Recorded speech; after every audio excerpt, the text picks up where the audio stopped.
Pelatih Timnas U23 Indonesia Shin Tae-yong mengakui memang belum tanda tangan perpanjangan kontrak dengan PSSI.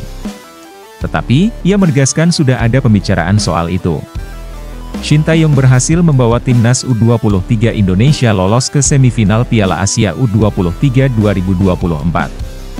Keberhasilan ini didapatkan setelah Timnas U23 Indonesia mengalahkan Korea Selatan November 10 melalui adu penalti seusai laga imbang 2-2 hingga menit ke-120.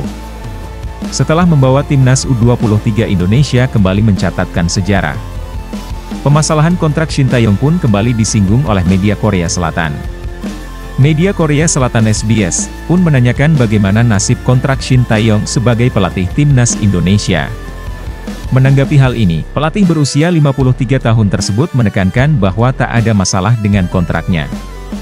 Mantan pelatih Timnas Korea Selatan di Piala Dunia 2018 itu mengaku bahwa sudah ada pembicaraan soal perpanjangan kontrak dengan PSSI. Walaupun ia mengakui memang belum ada tanda tangan perpanjangan kontrak. Akan tetapi, sudah ada pembicaraan yang bagus dengan Ketua Umum PSSI Erick Thohir terkait kontraknya. Saya belum menandatangani kontrak. Saya melakukan percakapan yang baik dengan Erick Thohir, ujar Shin Tae-yong, walaupun belum tanda tangan perpanjangan kontrak. Shin mengatakan bahwa ia akan melakukan perpanjangan kontrak dengan PSSI. Saya rasa saya akan memperpanjang kontrak, kata Shin. Sementara itu, Ketua Umum PSSI Erick Thohir sendiri sebelumnya mengatakan telah sepakat dengan Shin Tae-yong untuk melanjutkan kerjasama. Presiden Republik Indonesia Joko Widodo bakar semangat Timnas U23 Indonesia agar bisa meraih tiket Olimpiade 2024 Paris.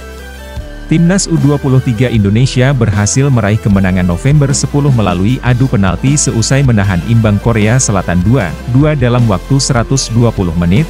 Kemenangan Timnas U23 Indonesia dalam laga yang berlangsung di Stadion Abdullah bin Khalifa, Doha. Jumat, 26 April 2024, dini hari WIB itu menjadi catatan sejarah. Timnas U23 Indonesia untuk pertama kalinya dipastikan melaju ke semifinal Piala Asia U23.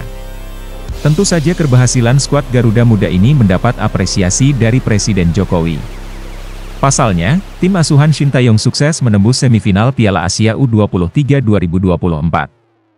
Setelah berhasil mengalahkan Korea Selatan di perempat final. Mantan Gubernur DKI Jakarta Jokowi memuji pencapaian Timnas U23 Indonesia. Menurutnya, tim Merah Putih telah tampil luar biasa hingga bisa melaju ke semifinal dengan mengalahkan tim tangguh Korea Selatan. Selamat kepada Timnas Garuda Muda, kata Presiden Jokowi sebagaimana dilansir dari Instagram pribadinya, setelah mengapresiasi tim asuhan Shin Tae-yong. Rizky Ridho dan kawan-kawan pun diharapkan bisa lebih baik lagi nantinya di babak semifinal. Orang nomor satu di Indonesia ini juga membakar semangat para pemain Timnas U23 Indonesia.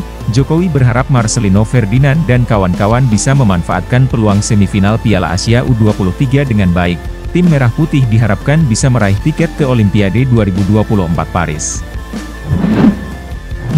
Elkan Bagot dipastikan akan kembali tersedia bagi Bristol Rovers. Elkan sebelumnya mengalami cedera di bagian betis yang membuat dia harus menepi dari klub sejak akhir Maret lalu.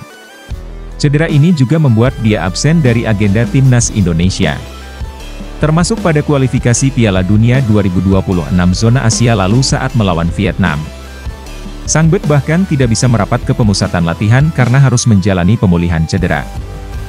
Namun, cedera tersebut sudah mulai membaik dan Elkan akan segera kembali ke lapangan. Pelatih Bristol Rovers, Matt Taylor, menjelaskan bahwa Elkan Bagot akan kembali ke tim. Menurutnya, selama sepekan terakhir bek berusia 21 tersebut sudah bergabung dengan sesi latihan tim. Pulihnya Elkan tentu jadi kabar baik bagi Timnas Indonesia. Dia berpeluang kembali bermain untuk laga selanjutnya. Pasukan Shin Tae-yong akan menjalani laga semifinal. Selangkah lagi skuad Garuda bisa mengunci satu tempat Olimpiade Paris.